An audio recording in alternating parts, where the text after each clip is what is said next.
Um, we had mentioned that there was kind of a um, different take on those early philosophers and all early on, and so what split off relatively early from the Marx analysis is what's now known as anarchism.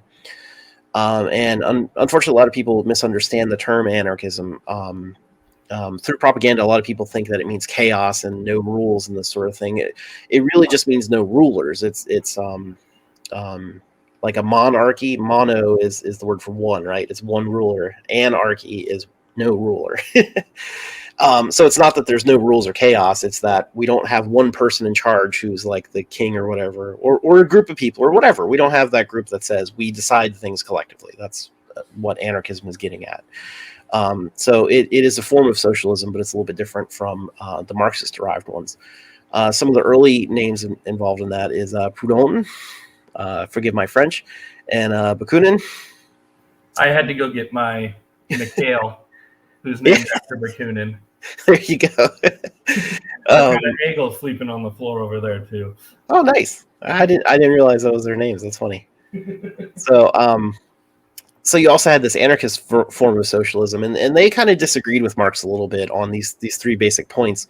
While they both admitted that there's a class struggle between the working class and the ruling class, there was kind of a disagreement on exactly how to organize and mobilize the working classes and what that entails.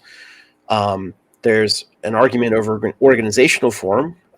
Marx largely advocated this centralized party structure to advocate for the needs of the working class, whereas anarchists were concerned about that central structure accidentally creating, more rulers or whatever, and so they tended to push for more decentralized forms of organization.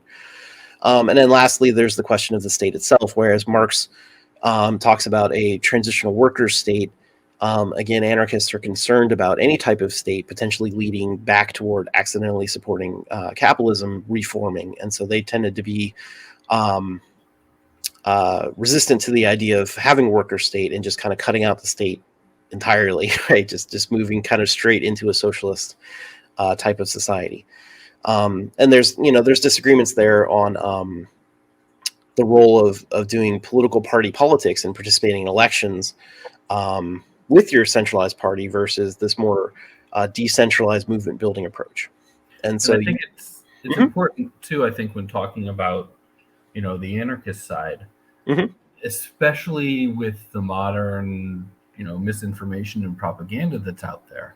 Marxism is, outside of the left, almost universally discussed as a inherently authoritarian, all state power thing. But if you read Marx, he and the anarchists actually have the same kind of end goal. They disagree on things like is said here, the idea of whether or not a transitional state is necessary or not, right? Whether a party to advocate for yourself as you build up to that transition is necessary or not, and then after the transition to defend your gains. But when you read Marx, he's incredibly misinterpreted, right, or misrepresented, in that full Marxism, full communism gets to this classless, stateless society. It's the goal. The difference of opinion is just on the tactics to get there.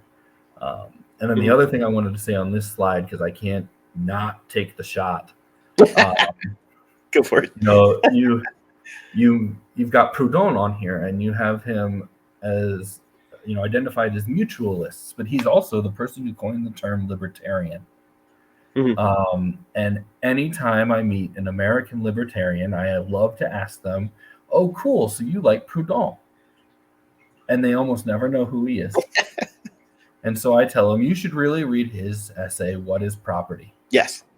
Because at the end of What is Property, he declares property to be theft.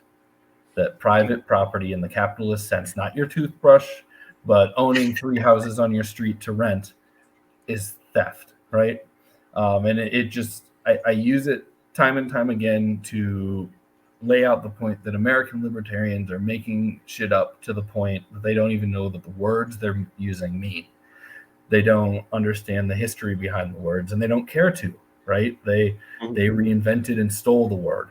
And there actually is a movement, it's more popular in Europe, but even in the United States, to reclaim libertarian socialism as a label. I don't personally engage in that, and I think it confuses people.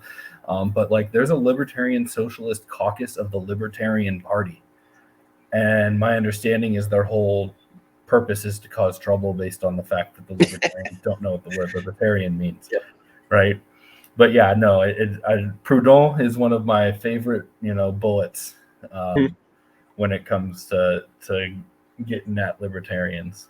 Yeah, no, I'm glad you brought that up. In kind of an earlier draft of this, I had thought about bringing that up, which is partly why his name is there. That libertarian is, and actually my understanding is that outside of the U.S. and most of the rest of the world, even today, libertarian still is synonymous with more of a socialist anarchist point of view. It's only a right-wing ideology in the U.S. because they've honestly tried to purposely take that term and to confuse the issue, and they converted Proudhon's idea of property as theft into taxes as theft. That was their way of trying to manipulate it and take it as their own, but it completely misunderstands what was going on. So, I mean, for a good like historical fiction-y type reference too, that's a lot lighter. The recent movie, was it? Oh my god, I can't remember. Something about Karl Marx. It was French. Oh my god, why can't I think of it? The Life of Karl Marx. But there's a movie that I'm Googling right now.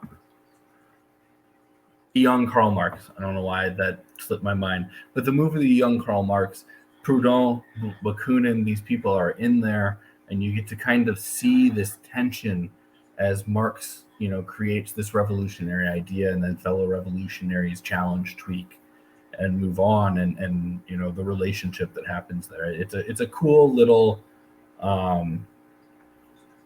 movie insight into this very specific time in history and this very specific group of philosophers in history.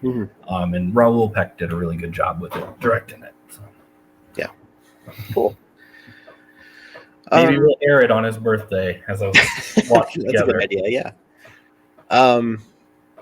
Yeah. So I just kind of wanted to point out that there's this kind of split, I suppose, in the socialist movement between the Marxists and anarchists, and actually goes back kind of a while to the first International Working Men's Association meeting, where the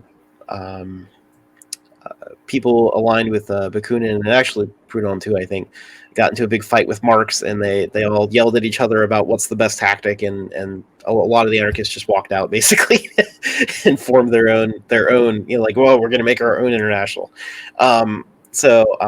Unfortunately, there's still kind of splits in the movement, but they do actually largely agree on a lot of things, and it's this discussion around strategies and tactics that is really what separates them, not the motivation and the goals.